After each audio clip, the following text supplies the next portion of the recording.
It's fucking fake. $60 million every day is what we pay. They fucking take.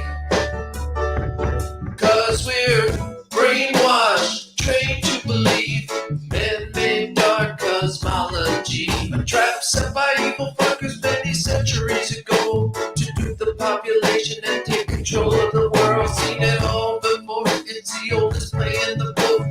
Fishing for souls by baiting the devil's hook. Wizards and warlocks practicing evil and magic. Cooked up a plan and they called the plan science. Sprinkle all their bullshit with some formulas and math to make themselves look brilliant, cause only they understand. Gain the faith of the masses as they push theories and lies, trying to make us slaves and feel godless inside. Godless inside. So they try to make us godless inside. So we all roll over and say, go ahead, NASA. Have your fucking way.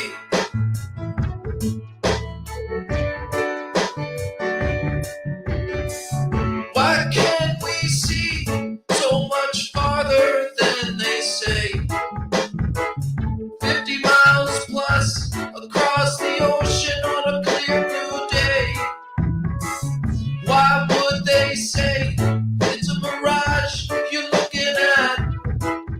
Yeah, right, that's not science. That's just a load of bogus math. Use your eyes and a zoom lens. Spot an object far across the sea. That's all it takes to prove there's no bend to be seen. Look for any curve, and it just leads you to the fact. We got hills and valleys, but the rest is flat. It's fucking flat. Ooh, it's fucking flat.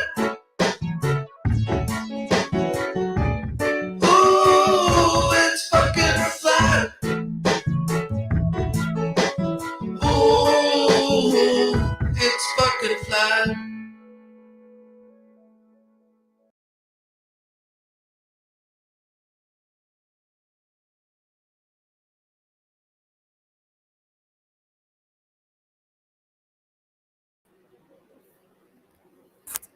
Boom! Now you can see me and you can hear me. Hi, everyone. Hi.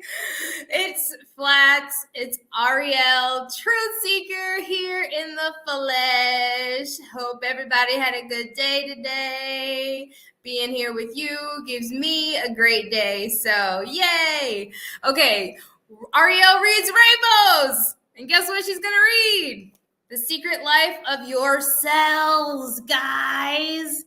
The Secret Life of Your Cells. So first, I want to talk about a couple of things before I talk about this book, because I thought that ODD had a thing going on, and I went to go look and find his channel, and now I'm not subscribed to any channel called ODD TV, and then I have to go and try to find it, and I'm like, it only has 2 videos, and it's videos from random, a long time ago.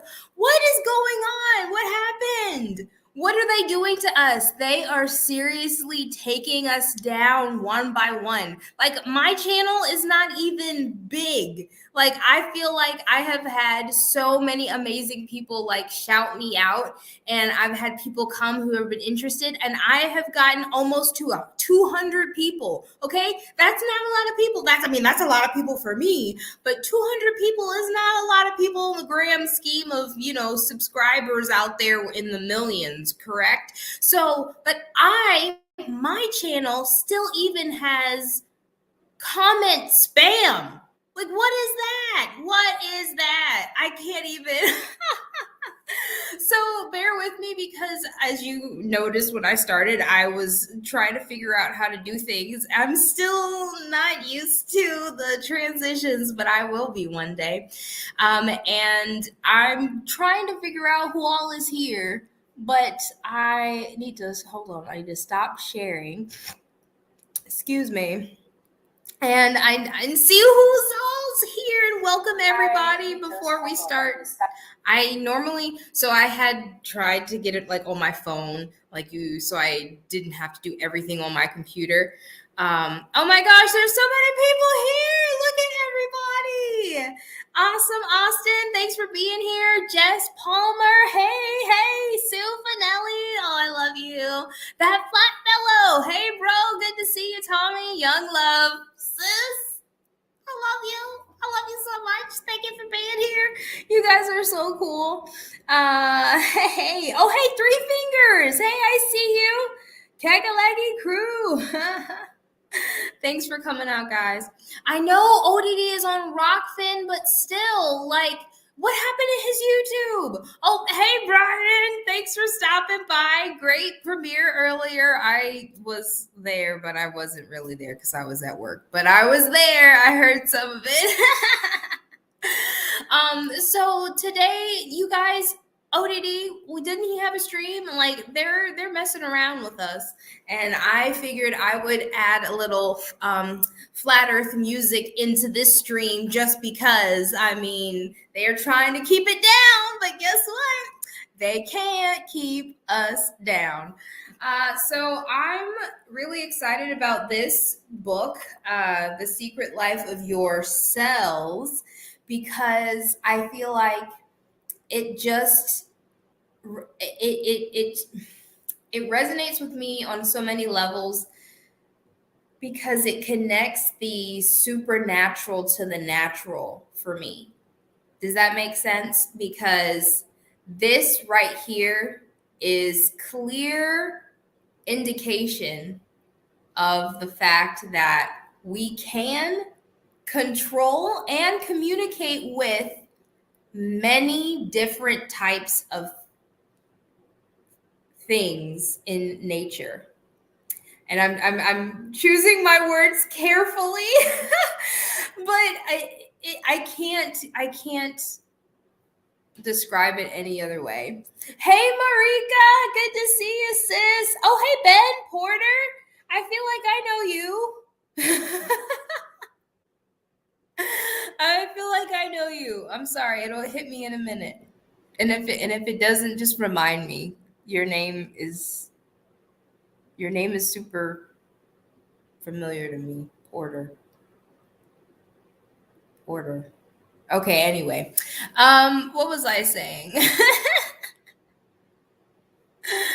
I forget that I can do the comments over here, man. Hey, there we are. Awakened Mind is here. I'm a Michigan guy. Okay, so maybe I don't know you. But hey, welcome. Anyway, your name for some reason was familiar to me. Okay, so anyway, The Secret Life of Your Cells. I will read the description. The description is in the description of this video as well. And I could not find a PDF form or file for you guys to read along with me, but it'll be okay. If you want to get the book, you can get the book. This is supposed to be REL reading to you anyway. So, all right. In The Secret Life of Your Cells, Robert B. Stone, a Ph.D., explores the research of Cleve Backster, who, by attaching a lie detector to the leaf of a plant, discovered it had feelings and the ability to read our thoughts. Now this ability, prime perception, has been traced even to disconnected single cells of our own bodies. What millions of Americans saw reported on TV's Incredible Sunday, Dr. Stone now shares in depth in The Secret Life of Your Cells. the implication and possibilities of that discovery and the difficult struggle it has had in finding acceptance in the tradition-bound scientific community makes exciting, challenging, mind-expanding reading. I mean, we all know that anything that is not part of the pharmaceutical oil company will never see the light of day. So, of course, anything else will be ridiculed and has just been, pushed under the rug. Pushed under the rug. So, is anybody actually, am I the only one interested in this book? Am I? Oh, hey, Three Fingers. Oh, you're channel jumping. Yeah, Jen was on earlier. Or she's probably still on. I was waiting for ODD to come on, but I didn't see her. Hey. Oh, hey. Kaylee. Oh my gosh, I'm so honored. I hope I said your name right. Thank you so much for offering. I'm gonna cry. Oh gosh. Okay, sorry. I like making friends. Oh gosh. Okay, calm down. I would love to, and I watched you read on the last Flow State last week. Right, I think that was, if you were on there last week, you read a book. And I know you weren't the first book. The first book was about medical stuff, but yours wasn't. I'm not going to get sidetracked trying to remember. Apparently I'm nervous and your appearance has flustered me. So I need to calm down. Anyway, so I am going to be reading the foreword because it's not that long. It's just one page, and the chapter is not, it's not too long. It's not too long. There's only one picture I have to show. But I've read this chapter already, and it's a bit dry. I'm not gonna lie. Because he keeps talking about the plants. And I'm like, okay, if I had wanted the one about the plants, I would have picked up the one about the plants. I wanted the one about how I could use the knowledge from the plants being able to read my thoughts to me being able to control my own cells in my body, please. Like, that's what I read for this. That's what I need for this. Okay, so we're going to start. We're gonna start because I've been talking for a while. Oh, the Carl Jung. Yes. Oh, and I have things that I can try to use today. I'm gonna try to use StreamYard more. All right, so we're gonna start with the foreword. Your plants know what you're thinking. The cells of your body, even when removed, observed at a distance away, know what you're thinking. The cells of your brain with which you think know more than you think they do.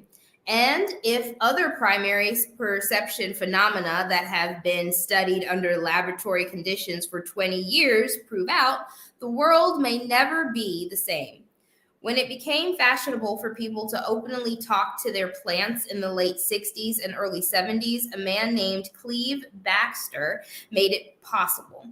But it had been only in the past few years that this primary perception had been measured at the cell level in ways that promised to open up new vasts in health, or new vistas in healthcare, and to provide new substantiation, not only for the mind-body connection, but a mind-to-mind connection.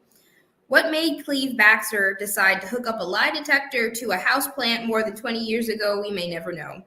But what has happened since then has far eclipsed the importance of his name being used on a standard polygraph scale, or his reputation as a foremost polygraph authority. It has provided insight into collecting intelligence between all living creatures. It has pointed to the existence of a primary perception, the knowing of even our most secret thoughts, and even at even a unicellular level. The intention of the author is to ring the bells of glad tidings that new approaches to human problems may become available, especially health problems. What are the effects on human relationships, on diplomacy, on science? I leave that to specialists in those fields. But what I present conclusively on the pages ahead cannot be wished away by you, by me, or by them. Our thoughts are known. They are known by the cells of our body and probably by other cells at a distance. Cells have a secret life. Part of that secret life is we can keep no secrets from them. We may as well harness their power to make a better life for ourselves. And this book tells why and how. Robert B. Stone, in Hawaii, January 1st, 1989. 1989, January 1st. And today is February 1st of 2022. Yikes. Who wants to do the math on that? Oh, gosh. Okay. Let's do it. This is, oh, and I forgot I have this too. The solid evidence that cells communicate at a distance. On February 10th, 1986, 20 men and women from different states and from Washington, D.C. arrived at the laboratory of Baxter Research Foundation in San Diego, California. They came to investigate a phenomenon that would have some scientists totally perplexed and others incredulous. Of the 20, 16 were staff and members of the Committee of Techniques for the Enhancement of Human Performance of the National Research Council's Commission on Behavioral and Social Sciences and Education. Holy shit-talking mushrooms. That whole thing was the name of this club. I'm not going to attempt to say that again. But dang. The specific purpose of the visit was to collect evidence that cells can communicate over a distance. Simple cells communicate? There was nothing within the parameters of the science we know that could make this possible. Yet on the February day in San Diego, the research methodology was demonstrated. They were shown human cells reacting to events that were taking place even after they had been removed and placed at a distance from the host body. This visit was part of a 2-year border research project and was only the first visit by the entire committee to a research field facility. Each were renowned members of the scientific community, having received recognition in more conventional areas of science. How this group collectively reacted to their observations and to the material provided them will be best understood after reviewing their final project report. Were implications of such cellular communication envisioned, especially in the areas of human health, genetics, immunology, the health processes, and the mind-brain-body connection? More about that in later chapters. More definite answers to such questions may be decades away, but meanwhile, divulging the secret life of cells can mean immediate benefits to the reader. Even though we do not fully understand electrical energy, ding, ding, ding, electrical energy is always super important because we are electrical beings. It is important. Oh my gosh, that's why. Okay, sorry, I don't want to get sidetracked because I'm supposed to be reading. But this is why I want to read this book, because it's all connected. We are electrical beings. If we can understand electrical energy even a little bit more, at the same time as understanding the connection that we have to ourselves and on a cellular level, we would be unstoppable. We would be so in tune with the creator. I'm sorry guys, my nose, I can't imagine. Oh, listen, I'm going to be 83 years old in a few years. And when I'm 83, I'm going to be that human earth vessel. Okay? I am speaking it into existence right now. I am going to do whatever I need to do to be able to understand what is it? Wait, where was I? I understand electrical energy because I'm an electrical being. And by the time I'm done reading this book, I will have understood how to communicate with my cells. So I'm already on step 1. What? Okay. Back to the book. Starting back over. Even though we do not fully understand electrical energy, we can still gain its benefits. Even though we do not fully understand this cellular energy, we can enjoy benefits for health, skills, and human relationships just knowing that it exists. This knowledge was born in New York City some 20 years ago. It was an occasion where Cleve Backster felt like throwing open a window to his Times Square laboratory and shouting to the world, "Plants can read your thoughts." So this is why I said this book might be a little slow, because now we're going to get into the story of how, bear with me, I'm going to open this up so that I can see this. He's going to tell the story now of how, what was the name of the guy? Cleve Backster discovered the secret life of plants. And I'm just like, all right, that's cool, but I'm not really, I don't want to read that's a whole book. Like, I feel like the whole first chapter is just summarizing the first book, and that's not bad because it's just one chapter, but man, I was a little bit peeved. I was. Hey, Jennifer, good to see you, girl. Thanks for stopping by. I pulled up my phone finally so that I could see who all was here and keep up with you guys. Okay, so it was a cold February night in 1966. Oh, a cold February night, just like the night I was born in 1992. Dang, I was not. Anyway, let me shut up. Cleve Backster has been up most of that evening preparing material for teaching the use of the polygraph to students from law enforcement organizations, then attending a 6-week course of instruction at the Backster School of Lie Detection. The Backster School of Lie Detection. That's how good this guy was at this stuff. Now it was well over midnight.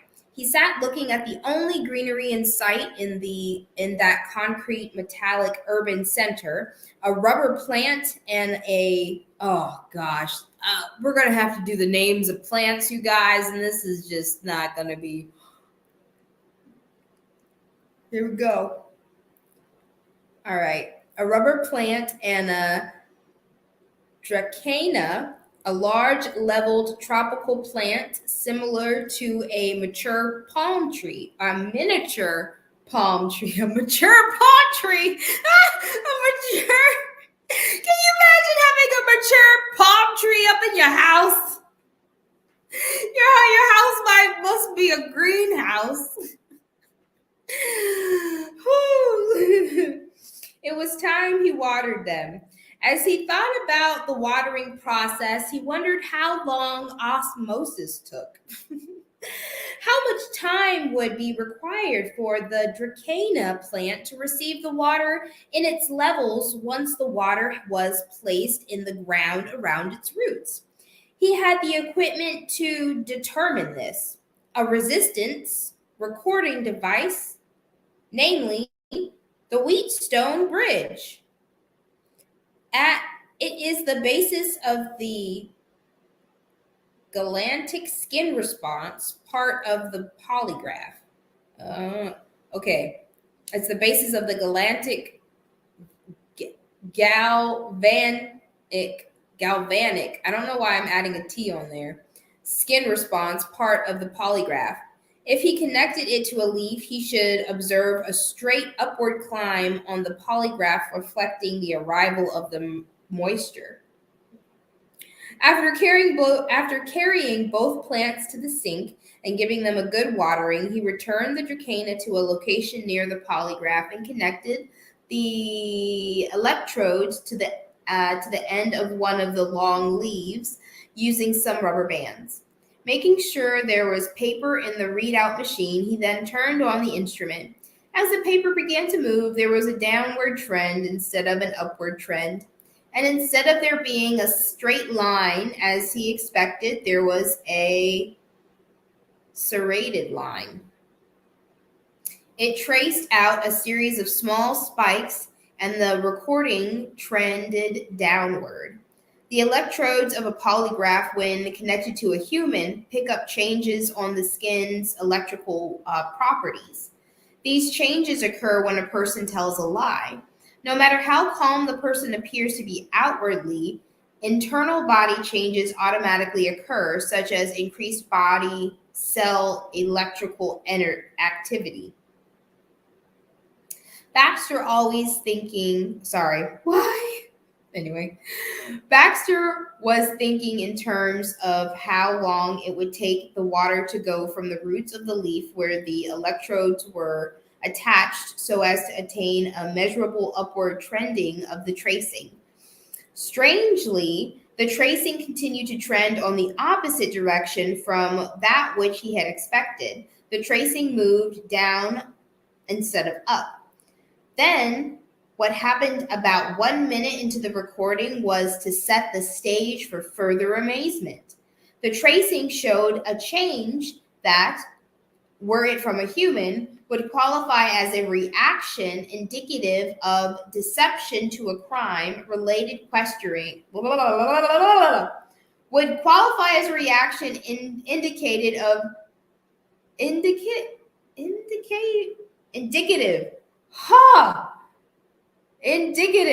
Why is it so difficult for me to say that? The tracing showed a change that, were it from a human, would qualify as a reaction indicative of deception to a crime-related question just asked. Dang. Y'all making me read out loud. I really don't know why I signed up for this. Shalom, Pepper. Take your time. You'll be here. Ow, dang it. I just hit my knee. Oh, gosh. Plants can sense our creative thoughts or destructive thoughts. He decided to do a number of things to threaten the well-being of the plant. He reached for the cup of hot coffee in front of him and dunked a leaf of the plant into it. Nothing. Not hot enough. He decided to get a match from another room and burn the leaf. The instant he held that thought in his mind, there was a sudden and prolonged sweep upward of the recording pen. He had not budged. He had not reached for a match. Could the plant have read his mind? He left and returned with the matches. There had been a second surge upward by the pen. He lit a match and touched the leaf. There was a third upward surge, but less than before. The next morning, when he showed his associate, Robert Henson, what had happened, his associate decided to burn the plant.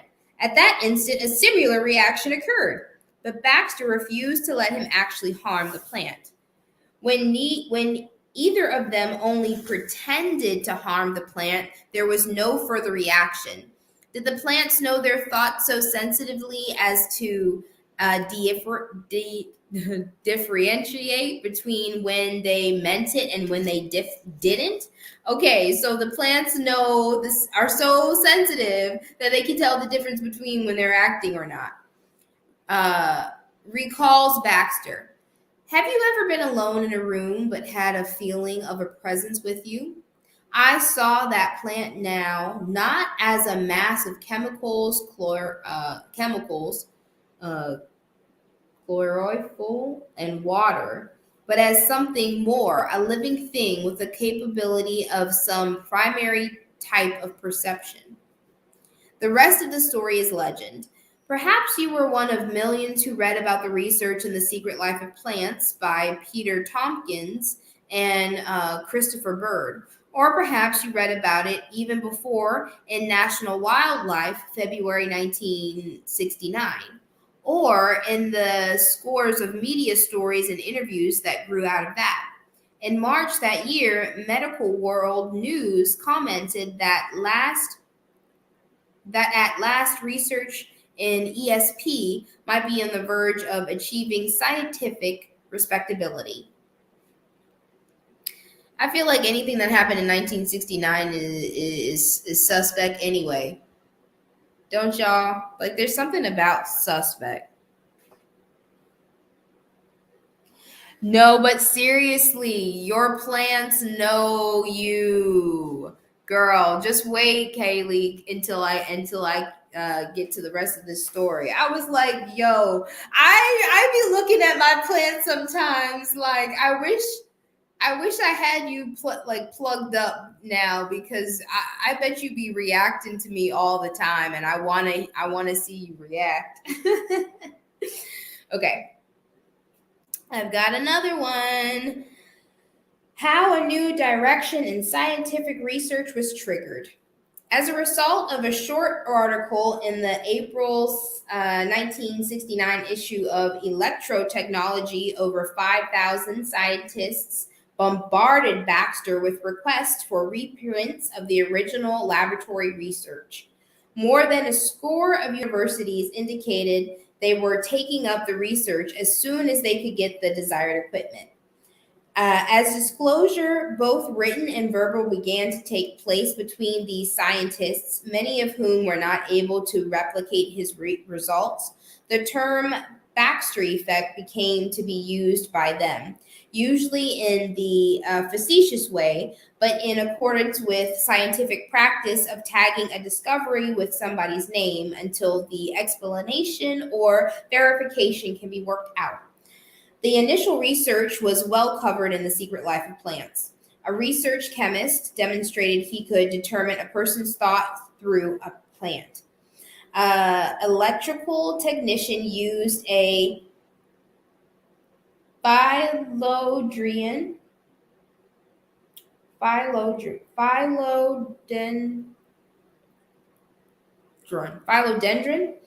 and claimed an electric technician used a phylodendron and claimed to have started his car over 2 miles away, activated by a thought impulse. Holy shit-taki mushrooms. He said that he hooked up a plant to his car 2 miles away and activated it by turning it on, by thinking about it, because the plant reacted to him. Man, that's cool.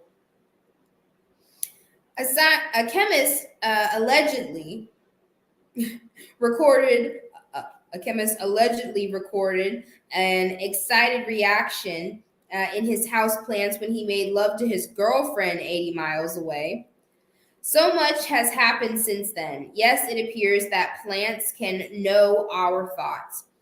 Some plants better than others, some thoughts better than others. But the simplest living cells appear to read our thoughts too. Our thoughts, our emotions can possibly be known by our liver cells, our heart cells, our kidney cells. Take our mouth cells.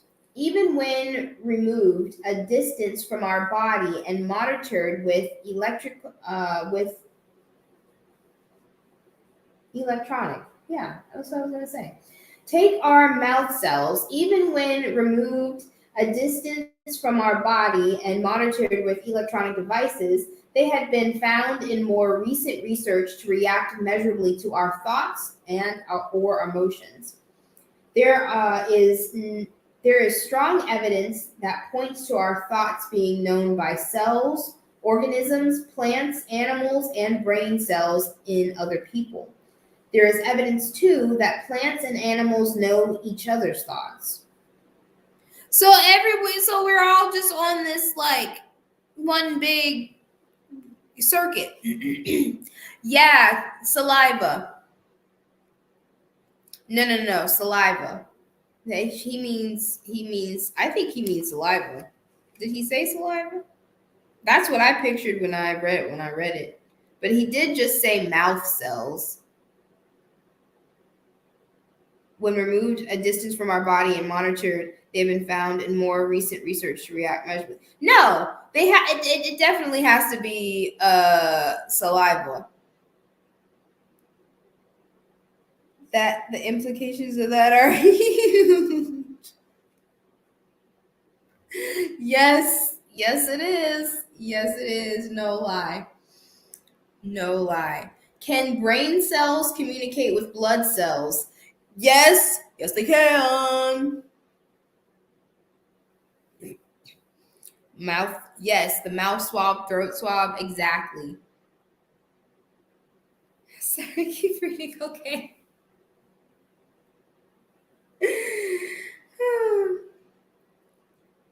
Today's prevalence of allopathic approaches to therapy have been given pause. Here is one example. Why? A man relaxes, imagines he is inside his circular system talking to his white blood cells. Attention! He imagines he says to them, and he sees them respond immediately by coming to a halt. We need to attack and expel the dead and dying cancer cells. Everybody get to work. He sees the white blood cells doing this job and getting rid of the cancer cells weakened by radiation. A remission of the cancer is recorded. Physicians have already seen what the mind can do when the placebo, actually a sugar pill, is administered. The patient's brain cells reflecting the belief that this is a valuable chemical that will make me well, in some way communicates to the cells or organs involved, and healing takes place. Now this communication is being harnessed and applied through relaxation and imagining, as in the hypothetical cancer case just described. The activity was called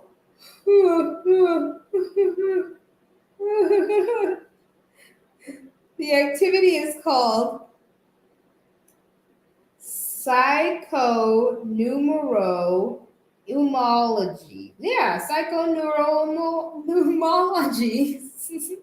Psychoneuroimmunology. I did it.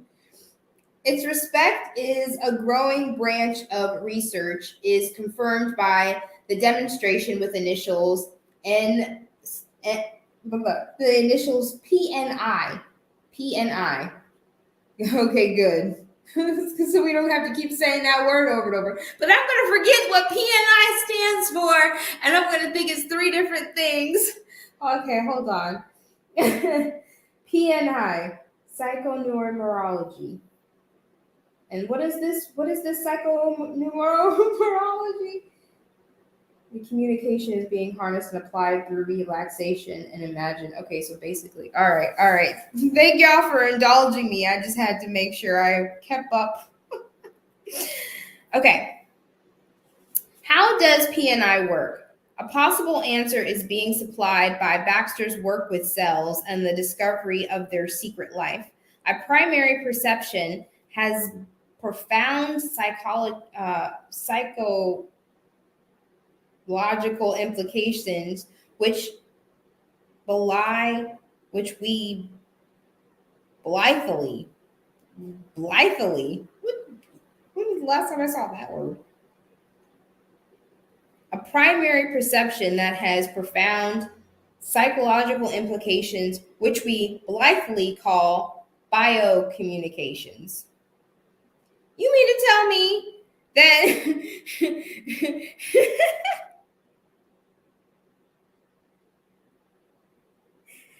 scientists are funny, bro? There's one long word that they broke down into 3 words, and then they call it biocommunications, pretty much. The insecurity of individual scientists. Oh, insecurity. What scientist wants to stick his neck out and state categorically that plants can read our minds? Even the idea of plants communicating with plants, which Baxter has recorded under laboratory conditions, is too far out a concept to state publicly. Take the recent findings by 2 separate groups of plant biologists in New Hampshire and the other in Washington. They have found that trees under insect attacks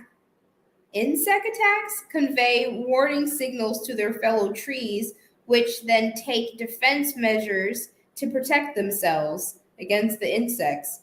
Neither group proposed that warning signals were in the form of pure communication. Both groups called the warning signals a type of airborne chemical yet to be discovered. Airborne? How then could they have carried upwind? They were willing to expand their concept of plants as being more complex and capable of more sophisticated behavior than previously thought possible through chemical behavior. But communication between plants in some telepathic and psychic way? Not yet. Baxter is undaunted. Being a scientist himself, his efforts with other scientists have been towards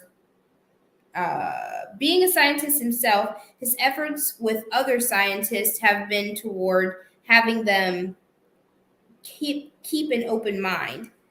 They may not be willing to believe in the existence of primary perception at the plant level or cellular level, but until all the data has been reviewed, they should not vote it out.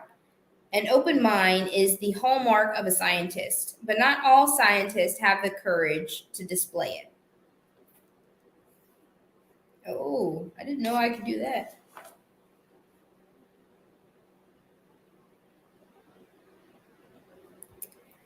So, one scientist with courage. Meanwhile, Cleve Backster cannot wait. He wants to see people benefit now from the findings and possibly even some of the world's problems alleviated. A quick look at the man. During World War II, he served at the Western Pacific as a commissioned officer in the U.S. Navy and later as an interrogation instructor in the U.S. Army Counterintelligence Corps. He accepted a post-war position as an interrogation specialist with the Central Intelligence Agency, where he instituted their still active polygraph program. Since 1959, he has been training director for some 125 basic polygraph examiner training courses and more than 50 advanced polygraph conferences and seminars. Each of the 10 years since 1976, he was reappointed chairman of the Research and Instrumentation Committee of the American Polygraph Association. He has testified before a congregational committee on 2 occasions as an expert on these matters. He has also served as a guest instructor at the Department of Defense Polygraph School, the Canada Police College Polygraph School, and the FBI Academy. For more than 20 years, he has laid his reputation as a polygraph expert on the line by pursuing plant and cell research. Still, the Baxter Zone comparison polygraph technique continues to be used as the world standard. His reputation has not suffered, nor has the reputation of a serious scientist who have made the professional decision to investigate. His reputation has not suffered, nor has the reputation of anyone who's looked into it. Okay. What energy is at work? Does it fall within our electromagnetic spectrum or outside of it? Just as gravity, and I scratched that out, may be considered to be a universal handshake, which it's not, can this type of communication be a life signal that connects all creation? Yes, but not like gravity, because anyone who was on this channel knows that gravity is a lie. We don't believe in lies over here. Gravity is a lie, straight from the devil, made up from his atom. Some questions raised by plant communication.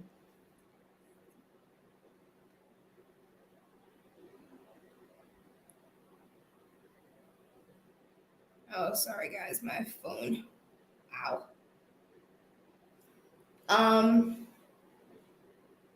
Some questions raised by plant communication. Work with plants reveals that plants register fear, pleasure, and relief. They respond to threats to their well-being and to the intentions and feelings of other life forms in the same environment. This appears to be a primary perception because it has been revealed by all the cells that have been monitored without regard to biological function. Ambrosia, Parmeseum, cells of fruit or vegetables, mold cultures, scrapings from the scrapings. Okay, hey Kaylee, scrapings. Okay, we see now. He said scrapings this time. He didn't say saliva. Ooh. Scrapings from the human mouth, blood, and spermatosa, which I'm assuming is the sperm, all appear to respond to your thoughts and mine. I want to look that up. Is that what that means?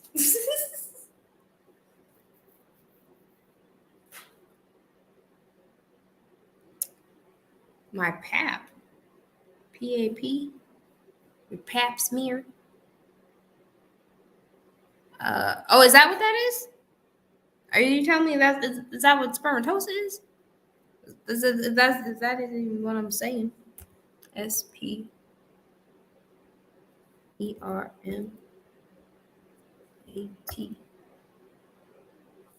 OZOA.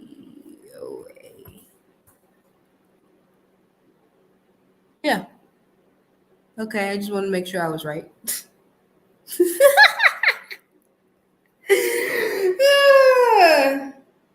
I guess I've never actually seen the scientific word for sperm. And I just thought that it was for once, right? Of course, it's not the scientific word for it.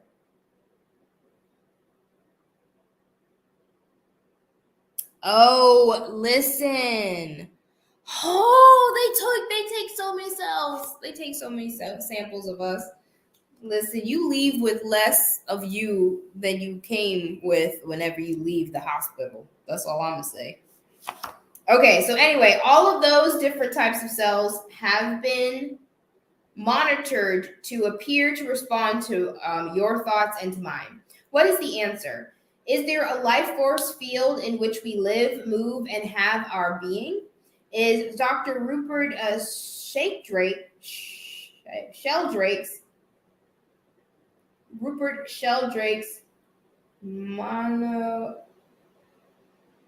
morphogenic field theory that we are plugged into some larger intelligence not only true, but more widely applicable than even he surmises? Yeah, probably. I definitely think there's a larger intelligence. Mm.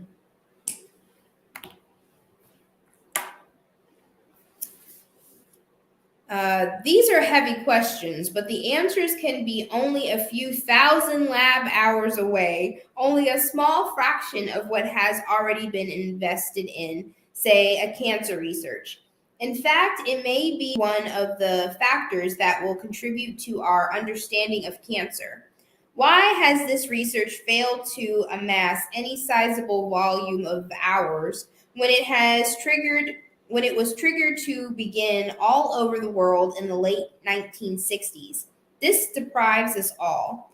To answer that, let's watch as Baxter hooks up a phylodrian to a polygraph. He starts the recording device. It is now 2:45 p.m. and goes for a walk to the store. It is now about 6 minutes later. He is blocks from the phylodrian. Baxter has forgotten his wallet. Note that the time is exactly 2:51 plus 20 seconds. He goes back to the lab. Now, let's take a look at the graph. See how smooth it is for the first 5 minutes? Still no significant phylodrian reactions. Wait, here, look at this sharp peak in the otherwise smooth line. What time did that take place? 2:51 plus 20 seconds. When he made the decision to return, the phylodrian knew it. Let's have him do it again.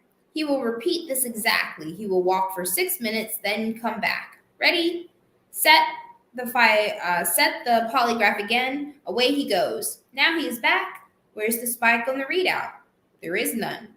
Why didn't the plant react this time?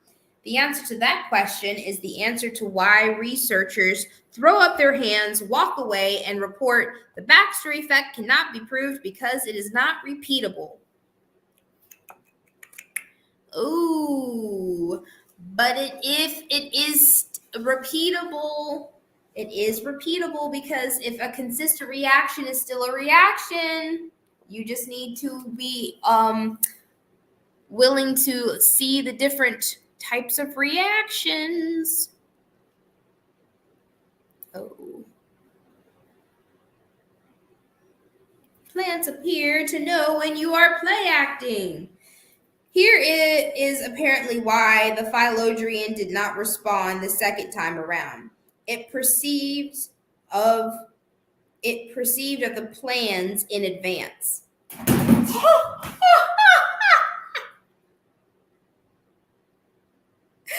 Y'all, I just knocked over my water everywhere on the floor. And I was really thinking about drinking that. Pause, hold on, sorry. I need to clean up. I need to go get some paper towels and clean this up. So, Ariel's been reading for a while, and I guess we're gonna have a little intermission here, and we're gonna find a song to sing, and just give us a second here. We'll get a what is it called? A commercial, an intermission or something. We'll get that going. Oh God, I can't. I'm so mad. I wanted to drink it. Just, I don't know. Okay. You've been under investigation. Guys, what am I doing?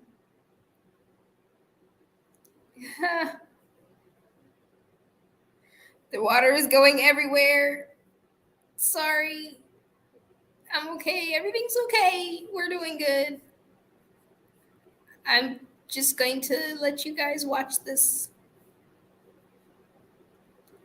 song.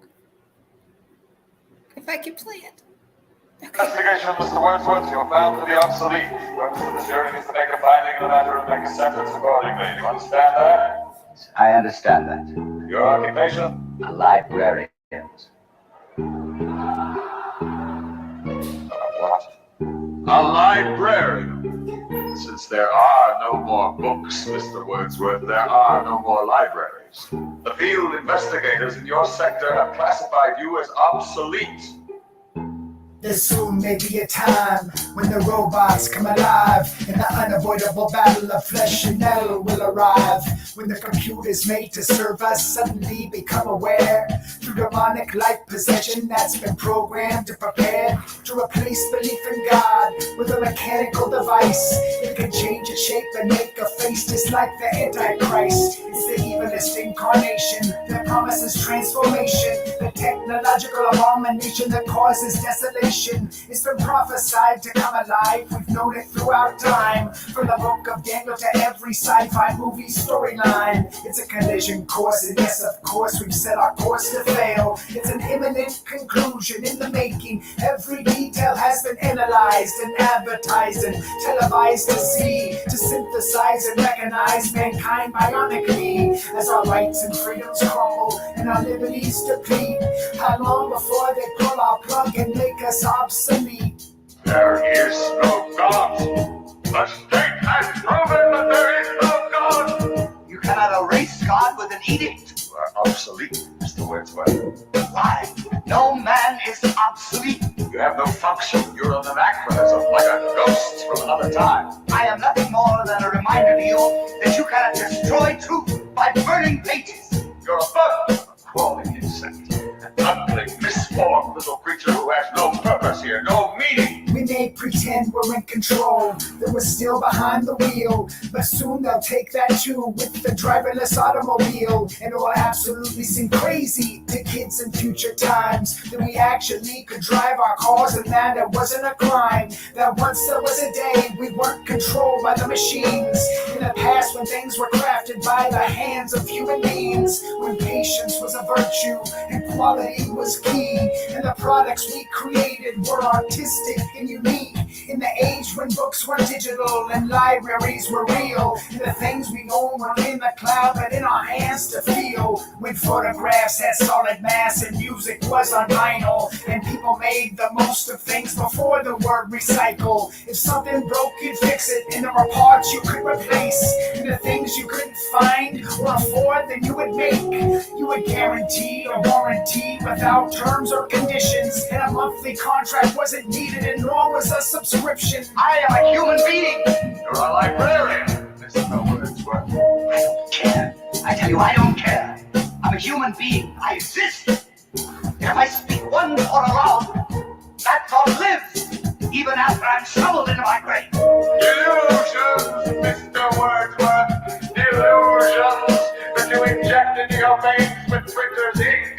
The narcotics that you call literature, the Bible. You have nothing but spindly limbs and a dream, and the state has no use for your kind. You are obsolete, Mr. Wordsworth. A lie. No man is obsolete. Dawkins told the crowd they should.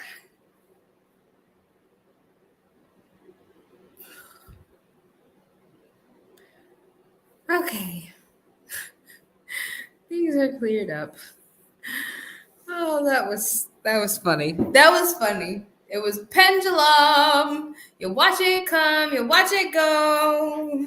You stand there and laugh it off. Yeah, like don't care. It's spilled milk. That's what we do. Destiny Lab. Yeah, what up? Kaylee said, "Oh, you want a reaction? Too bad, too bad." Okay, so after that wonderful break, intermission, we are back. Thank you guys so much for being here. Let me see if I can.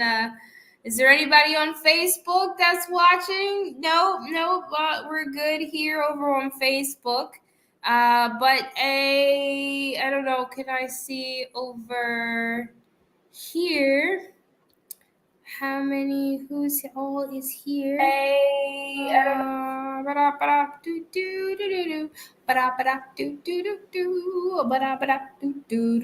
Oh, me. That's funny. Oh well, there's still people who are watching. So hey guys, welcome. I'm so sorry. You guys, there you go. Take care of that. Get my girls, all my queens gotta have wrenches. Cannot be having them not thrown. You know, that's probably what I should do. I should only put girls in my channel who have wrenches. The guys would probably complain, but oh well. Anyway, so thanks for being here and thanks for watching, guys. Much love to you. Yes, the power. So we were talking about play acting. How far did I get? I don't know. I don't think I started it. Okay, so we don't have too much farther to go. Oh, I hope not. Let's see. Takes me forever to read, so if we don't get through the chapter, then we'll finish it another time. Don't worry. Here is apparently why the philodendron did not respond the second time it perceived of the plans in advance. When the mind knows the protocol of the experiment, the plant apparently perceives that it is just an experiment and not the real thing. It is no reason to get excited.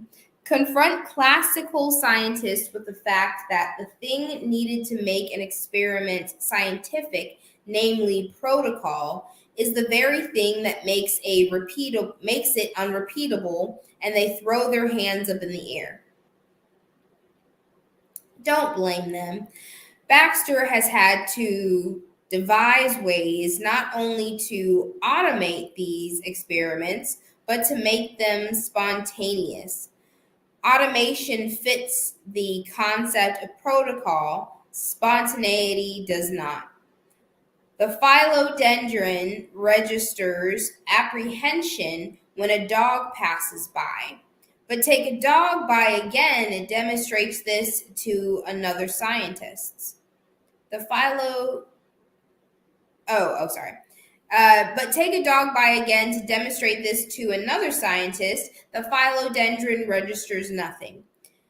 Put live brine shrimp into boiling water, and the plants react violently.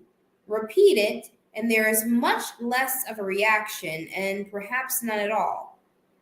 There are many subtleties involved here, but Backster believes that basically the plants get used to the death of the shrimp.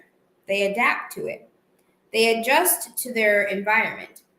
Accidentally cut your finger and the plant receives signals from the dying cells in the drying blood, and there is their reaction in black and white. Do it again purposefully, and the results are not the same. The laws of gravity, LOL, gravity, laugh in the face of lies, and other physical laws that we seem to understand function both in the laboratory and outside of the laboratory. But once you begin to... that sentence needs to be just thrown all the way away. All the way away. But once you begin to take biocommunication out of real life and put it into synthetic environments, it does not function as if these environments were real. See, listen. But once you begin to take biocommunication out of real life and put it into synthetic environments, it does not function as if the environments were real. The need for this communication must be diverted from life derived. The communication or the need for this communication must be derived from life itself, preferably from the survival of life. Survival is probably what primary perception is all about. Apparently, it does not exist to play games. This poses a serious problem for conventional scientists. They follow a simple protocol that produces results for Backster, but it produces no results for them. They do not accept the one change. It was spontaneous in his case, planned in theirs. Benefits for parents, children, teachers, all of us must wait for this hurdle to be crossed by the professionals. Then these benefits will likely materialize quite quickly. Interesting. Even expectation and belief are communicated to cells and plants. Furthermore, skeptical scientists are injecting another failure factor into the experiment. Expectation and belief are a catalyst to mind research, a green light. Skepticism is a block to mind research, a red light. An example of this took place in the Soviet Union when research in psychokinesis, moving objects without touching them. Psychokinesis. Psychokinetic. I don't know. Just move on. The subject did this readily on a daily basis with friendly colleagues under strict laboratory conditions. But when skeptical scientists were present to observe, it often took twice as long. The subject had to work against not only standard inertia and friction factors, but also the newly added mental opposition factors interposed by the visiting skeptics. Psychic research has been plagued by this factor. Most psychics no longer agree to demonstrate their ability to skeptical observers. Naturally, this contributes to the skepticism of those so refused. It's a catch-22 situation for the psychic. If the psychic agrees to demonstrate it in a hostile field of consciousness, failure is likely and skepticism reinforced anyhow. Is humanity being forced to take sides? Either you believe the ability of brain, neurons, plants, and single-cell organisms to transcend space in their cognizant ability, or you don't. The non-believers had better stay out of our way because, as the pages ahead show, we believers are busy getting a handle on the secret life of ourselves as a boon to survival. Backster hopes this polarization is unnecessary. He feels it is a way for so-called objective scientists to stay in the ball game. He is studying new ways to fool cell organisms and animals by bringing real life into the laboratory. It is important for him and the serious scientists in the field to provide ways for outside scientists to fit in. Skepticism has been a wholesome state of mind for scientists in the past. There should be a way to neutralize its laboratory effects. The Backster effect, as his results with plants and more simple life forms have come to be less than affectionately known, has divided interested scientists worldwide into two camps in an almost irrevocable way. Irrevocable. I said vocable, but irrevocable. There would have been those who had seen it at work can have their belief shaken by the non-believers of others. Those who have seen it at work cannot have their belief shaken by the non-belief of others, and the non-belief of others will not readily give way to the technical papers of the believers. Even an act of Congress may not help. There was such an act in June 1981, The Committee on Science and Technology for the U.S. House of Representatives reported then in its Survey of Science and Technology Issues Present and Future that recent experiments in remote viewing and other studies in parapsychology suggests that there is interconnectedness of the human mind with other minds and with matter. ... Experiments in mind-mind interconnectedness may yield some encouraging results. ... The implication of these experiments is that the human mind may be able to obtain information independent of geography and time. Anybody else listening to that?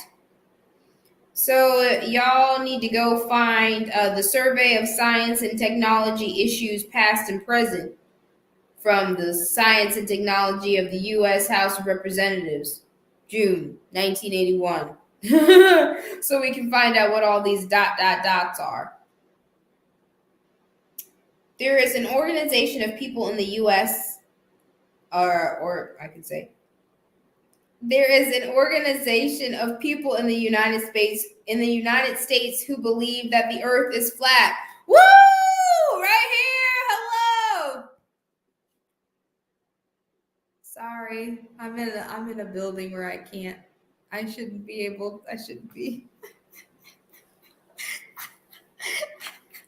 I'm not alone. I'm not at home. Oh my gosh. I'm so sorry, everybody.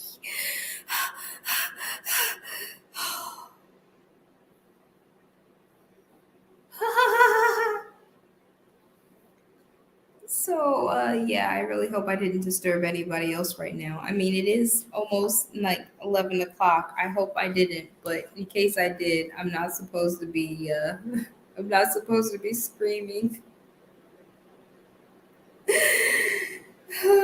Especially about flat Earth, but hey, I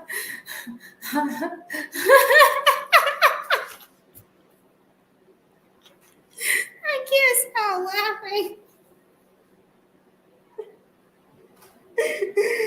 Oh gosh. Maybe that's where we should end the book. I'll finish this I'll finish this section. Well, how many pages? Are y'all still listening? Do y'all care? Let's see, I'm on page 20. And there are 6 more pages. Any of those who are still listening?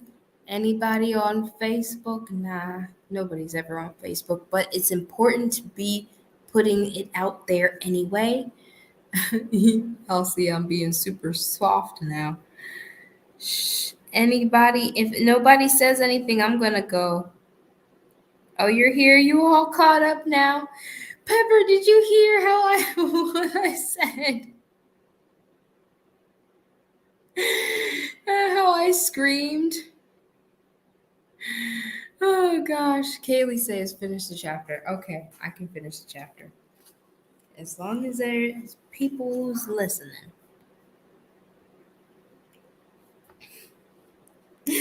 So, back to what I was saying. There is an organization of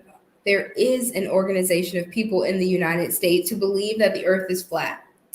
They are ordinary people, sound in body, sound in mind, and well-meaning. Skepticism is here to stay. We need to continue our work and not delay until some kind of unanimous acceptance has been achieved so that biocommunications can begin to contribute to the welfare of humankind and make every day a better day for all.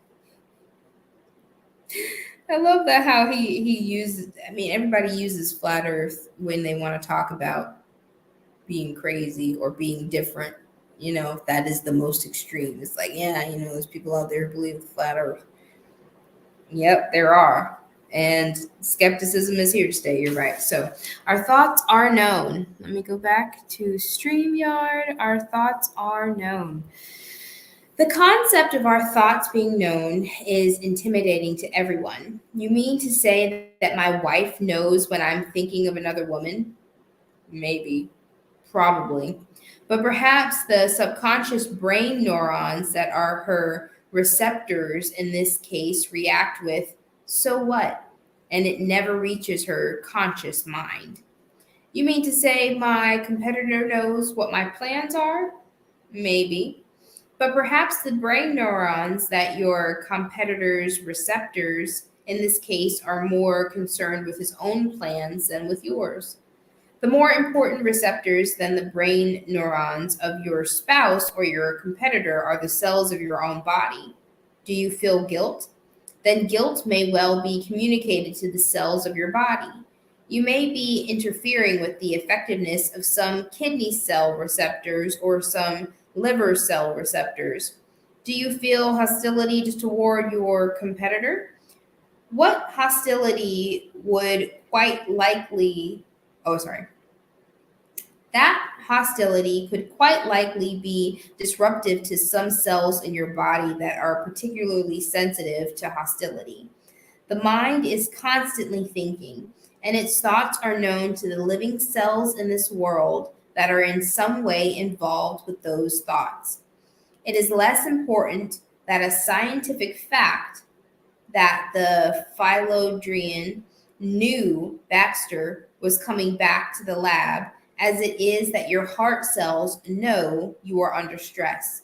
Primary perception by living cells is almost always more demonstrable when it is a matter of life and death.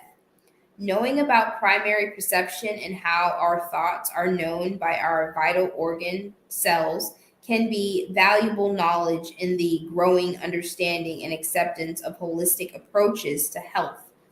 Does a single cell know your thoughts? Research points to yes. A single cell appears to have a primary perception, enabling it to react to thoughts it's especially to thoughts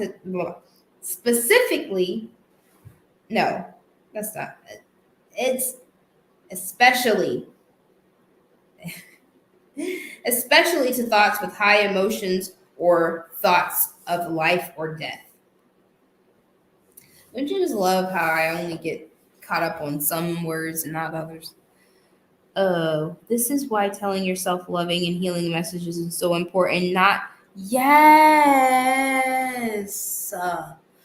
Gosh, and I'm trying so hard to do that. It is difficult to rewrite your subconscious. It is difficult, but you got to keep going. An inside look at the secret life of cells.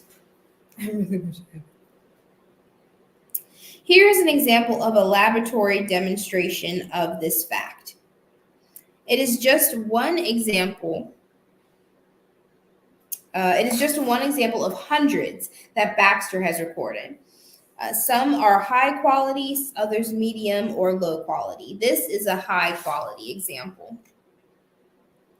On the night of June 30th, 1980, a San Diego State graduate student, Stephen White, a laboratory associate at Baxter Research Foundation, agreed to monitor cells connected to his own mouth. These are commonly known as white cells. They are migratory. They are migratory cells that enter the mouth through the gums and perform a type of oral housekeeping. White collected the cells from his mouth by a medically established laboratory procedure. He connected the cells to the instrumentation and turned on 2 video cameras, one at the polygraph chart, the other at the chair in which he would sit about 15 feet from the electrical the electrocuted cells. The 2 video images were playing simultaneously side by side. with one video screen. The chart recording was activated. Baxter had no more idea about what was about to happen next, nor did White. Then you, the reader, have at this moment. They began to rap about the past few days. White recalled an interesting interview with the psychiatrist William Shockley's radically controversial view on genetics. Where did you read this interview? Baxter asked White. White thought a moment. Playboy. I don't know which issue. Wait, I think I know where I can find a copy, claimed Baxter. Leaving the lab and returning a few minutes later, he handed the magazine to White. While White began flipping the pages looking for the article, Baxter glanced at the polygraph chart. It was serrated with little ups and downs, but basically flat. While White stopped at a certain page, instantly there was a dramatic upheaval on the polygraph pen connected to his mouth cells 15 feet away. A widely swinging pen was now tearing across the chart. White had stopped to gaze at the photo of Bo Derek in the nude. Hold it there, he said to White. Keep looking at that page. Now take it easy, Cleve, he protested. I'm not ribbing you, Steve. This is in the name of science. Baxter wanted to get a good, lengthy readout without risking an interrogation. White gave forth some embarrassed protest, but cooperated. Only when he closed the magazine did the chart return to its undisturbed state. Oh, and I have the picture. I have the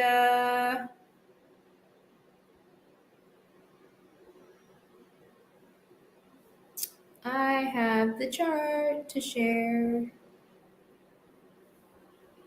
Oof, oof, oof, oof. Let's turn it around, turn it around, turn it around, turn it around. And make it bigger. Let's make it bigger. All right, so this is the chart, figure 1, where a guy was hooked up to, a guy's mouth cells, which we don't know, we're assuming they're scrapings of his mouth cells, are hooked up to electrodes and on a polygraph, and he's looking at a Playboy book, a picture particularly of Bo Derek, and this is the polygraph. The donor's mouth cells react vigorously when he observes a nude photograph, quiet down when he closes the magazine, react again when he reaches out once more for the magazine. Isn't that interesting? White did not say what he was thinking. Say or not, what was going through his mind was certainly of interest to his body's cells.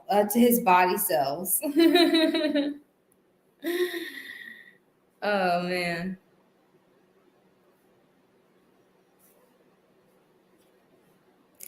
The equipment that provides the look inside. This videotape and others like it are now available for showing at the Baxter Research Foundation premises to skeptical or interested scientists. Baxter's goals for the last few years have been toward perfecting his equipment so the videotaped conversations like these can be produced that are scrupulously professional and sophisticated. In order to move up from the rough amateuristic quality of past tapes, he had been acquiring more advanced color video cameras and tape recorders. He also makes standard use of the date time generator so that all current and future tapes will have the year, month, day, hour, minute, and second printed on the screen. Also, he can now display 4 separate video images on the screen simultaneously.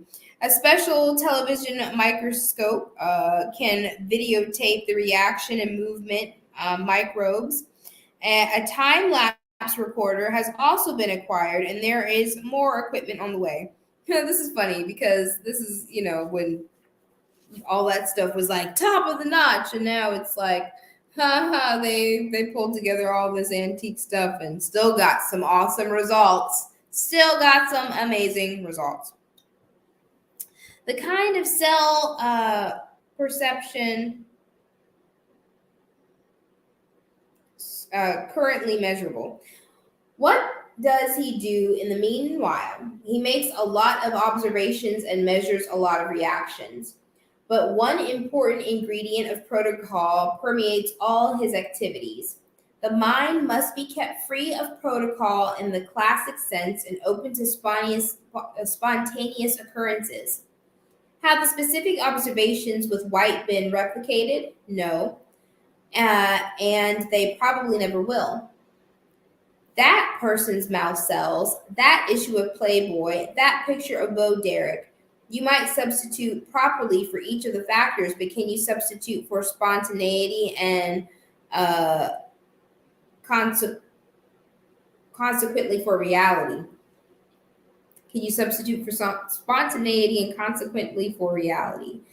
This type of primary perception has been replicated scores of times when spontaneity and reality are there.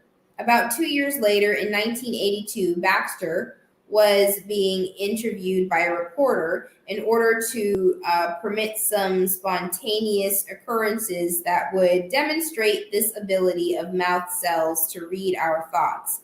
He paid a janitor of the building $5 to spend a few minutes with them after his day was finished. Joe was an amiable young black man. White collected the cells of Joe's mouth, center-figured them, and connected them to the polygraph and set up the TV recording equipment, and then turned on the polygraph. They had created a small booth for their subjects, which contained a large timer and a book of assorted pictures they had connected from magazines. Joe sat down next to the book and looked apprehensively at the cameras and other equipment. Look at these pictures, Joe. Look at these pictures, Joe, Backster instructed. Forget about us and all the equipment. Just groove on the pictures. He started flipping the pages. No, Joe, it's better if you really look at each page. Take about 30 seconds before turning a page. White, the reporter, and Backster then ignored Joe and stood about 15 feet away looking at the polygraph readout. The pen wrote a slightly wavering line across the center of the chart paper. A floral display, a sunset, a geometrical design, no reaction. Then Joe turned the page and looked at a Marlboro ad. As he gazed at the Marlboro cowboy, the polygraph pen leapt across the page. He smokes Marlboros, Black whispered to White and the reporter. The chart pen quieted down as Joe turned the page. A well-furnished room, a dollar sign, Stevie Wonder, nothing. I don't think that's the kind of music he likes, Baxter ventured to the others. Then came a portable radio, and next a picture of ice cream sundaes. About 10 or 15 seconds into the ice cream sundaes, again the pen took a zooming climb. When he turned the page, it fell back. The next and last picture was a bare-chested black woman. I'm ignoring all of this. In a few seconds, the pen again went into violent motion. Joe closed the book and got up. Backster motioned him to join the others at the polygraph. Explaining what was being measured, Baxter showed Joe the 3 areas where the polygraph registered excitement in his mouth cells. Your mouth cells know what you are thinking, Joe. Joe shook his head in disbelief. Let's read your thoughts right now, Joe, Baxter proposed. The very idea sent the mouth cell reaction going. The pen seemed galvanized into action. In a moment, it quieted down. Joe, Baxter said, think about what you and I were discussing in the elevator on the way here. It happened to be about a pretty woman. Again, the pen fairly flew across the page. Thanks, Joe. Gave him the $5. We appreciate you letting us read your thoughts. Apparently, Joe did not appreciate it. After that, he refused every time he was offered the same opportunity. I mean,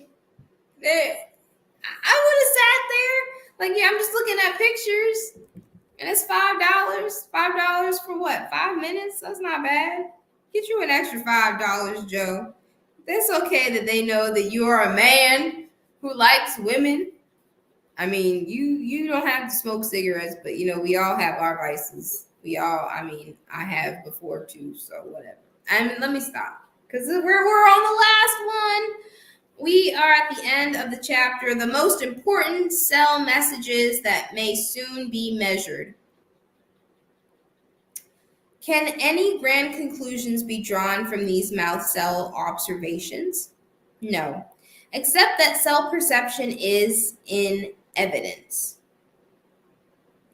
But how can we use this fact of life?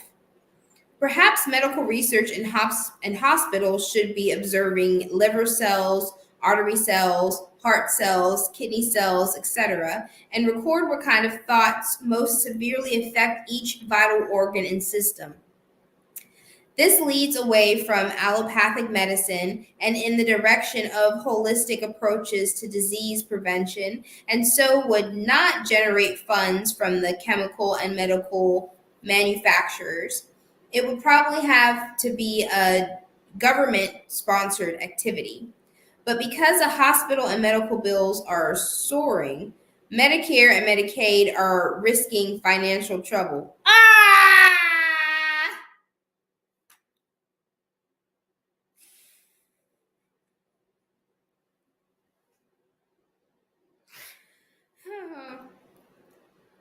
Anyway, this could be an answer for the federal government.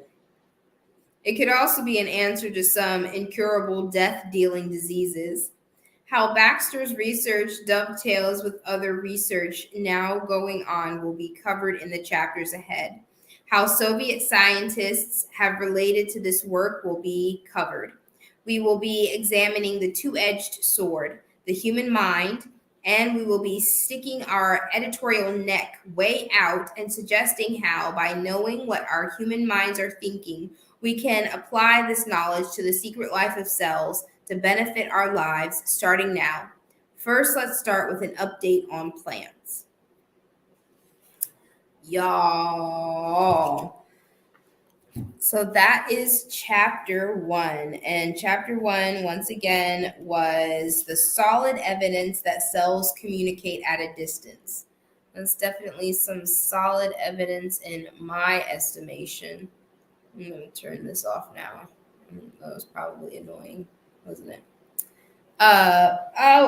Okay. So a couple of things about this chapter that stick out to me, which make me think that this is definitely information that we can use. First of all, the man who started all of this research, Baxter, he was in the CIA, the FBI, the polygraphs. He was in all the alphabets. He was in the military. That means that he was up there. He was in there. He's probably a Mason. Probably. I mean, who knows? Just because I feel like a lot of guys are, especially when they're up there. When they're I don't know. Maybe a lot of Masons are in the military. Let me take that back. I take that back. Don't come at me. Don't come at me. I took it back. But anyway, he's in the military and he's in all the alphabet agencies. So he's got an in somewhere, so he has inside knowledge. He's also very, very smart. Very smart. And sounds like he's got an open mind. Then I think it's so funny that this book was written back in 1960. When was this book written? We read it in the beginning. This is 1989, so just 3 years before I was born. So yeah, this is 33 years ago. Yeah, he got connections. This was 33 years ago, and all of that equipment. Can you imagine doing this today? And this means that they have already had this technology. They have this knowledge. Okay? If he knows it and was still kind of sort of shunned around, but he's still connected because he didn't lose his reputation. He did not lose his reputation in the CIA, the alphabet agencies, which means, they probably are using his research against us too. Okay? So come on, right? And this last part right here, it kills me because hospital and medical bills are soaring. Medicare and Medicaid are risking financial trouble. And this could be an answer for the federal government. Anything that we give them will be taken over and will not be used for our benefit. I fully believe that. But anyway, I'm so fascinated by this, and I cannot wait until we get to the part where you tell us, or we can see the experiments where we know, if worry goes to the liver, if anxiety, or fear goes to the heart, if grief goes to the stomach, these are things that we need to know. Did we find out? I don't know, but this is all The Secret Life of Your Cells. In case you haven't seen it, you need to go. You need to read it. I didn't make a banner for this one. It's just down here, so I guess I'll just leave it up there. The Secret Life of Your Cells. Did y'all enjoy that? Kaylee, I appreciate you for sticking around and being here. Young Love, are you still here? Sis, I appreciate you so much for all of your likes and stuff. You I appreciate you for letting me feel seen and coming and stuff. Is there anybody else still here?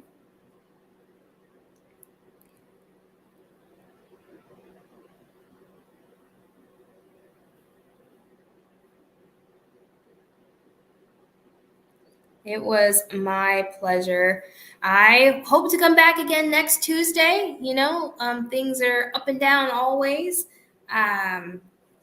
But I'm going to be around, and maybe we'll read this again next time. Maybe we won't. We'll see.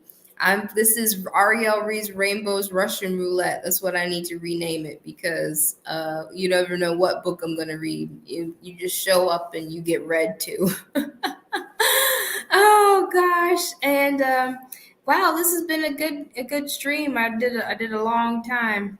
And thanks for putting up with how slow I read, because I get stumbled up on words sometimes. I don't have a song or anything to play out. It's just me. Thanks, Pepper, for watching and catching up. I appreciate you. You guys are so supportive. So Sunday, Sisterhood of the Warrior Queens. We're not woke. We are awake.